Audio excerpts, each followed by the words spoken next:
One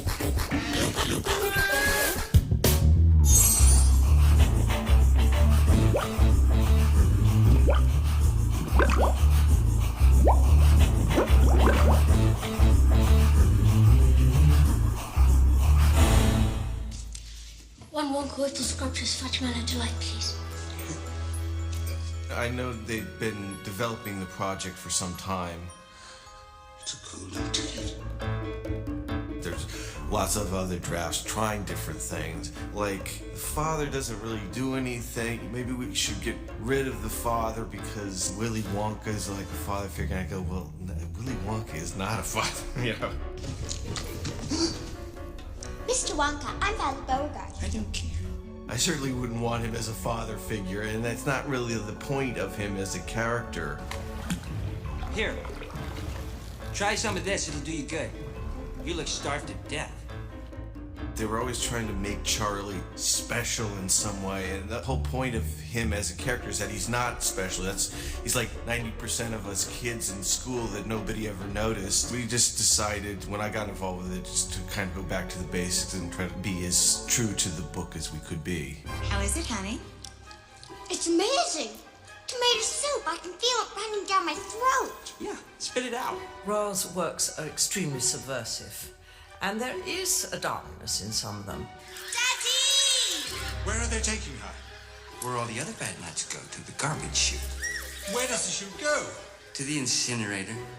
And the perverse kind of twists in the thing, you know, you think it's going one direction and then it, you know, slams you with another route. You just press any button, and whoosh, you're off. He was, to me, one of the first writers who captured the mixture of light and dark and humorous and being politically incorrect and, you know, all those things that you kind of love as a child and as an adult. Wasn't that just magnificent? I think there's more than just a children's book. I think it has deeper emotional implications. Nothing's impossible, Charlie. A lot of what Raoul says about children, his perspective on life, are things that I've heard him say, bizarrely. You say Charlie and the Chocolate Factory, Tim Burton, and it's a natural match. If you look at much of Tim's work, there's a childlike quality to quite a bit of it, you know, and he brings this whimsy to it. What's great about Tim is he can draw, so a lot of stuff he would draw himself.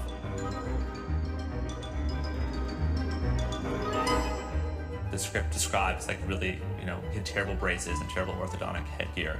But then when you see Tim's drawing of that, you know exactly how that's going to feel on screen. Little Willy Wonka. The character of Willy Wonka, I mean, he's an eccentric, this, that, but you can kind of make up your own mind about him. Do you even remember what it was like being a kid? Oh boy, do I. When I sat down to talk with Johnny about the character, and as we were looking through like the last few sort of dialogue changes, what I loved so much is that he pulled out his Roald Dahl book and wanted to go through and like add in a few extra lines that were from Dahl's original book. If television can break up a photograph into millions and millions of tiny little pieces and send it whizzing through the air, then reassemble it on the other end, why can't I do the same thing with chocolate? That was important to Johnny and I, was to just be as true to the book as possible. Even with the things that we added, we always tried to at least channel the spirit of Roald Dahl. In the book, it's explained that he wants an heir, but sort of why does he want an heir? What is the motivation for him to suddenly open up his factory and get all these kids in there? Why did you decide to let people in? Well, so they could see the factory, of course. But why now? And why only 5? So we spent a lot more time on who Willy Wonka is, how he got to be this candy magnet, and sort of why he shut his factory doors for 20 years. But I used to work here in the factory.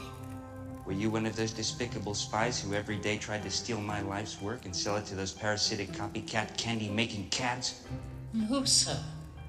And wonderful. Welcome back. If you read about certain creative people who are kind of geniuses in the world, they have deficiencies in other areas. I mean, he's somebody who lives with a bunch of Oompa Loompas, and, you know, that's bound to make anybody a little strange.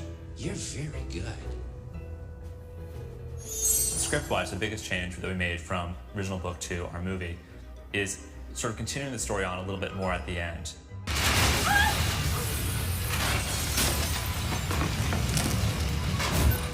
As an audience, we sort of know that Charlie's going to persevere and then he's going to get the factory, but we need to add a little extra complication to that. Are you ready to leave all this behind and come live with me at the factory? I mean, it's alright if my family come too. Oh, my dear boy, of course they can't. All books have to be changed for making a film, and these certainly enhance the book. All these years, and you haven't flossed. Not once. It's Charlie and the Chocolate Factory, but it's also Tim Burton's vision of Charlie and the Chocolate Factory. You know, it takes place within sort of the universe of his movies. It's fun to watch Tim take that book and turn it into this visual and emotional feast.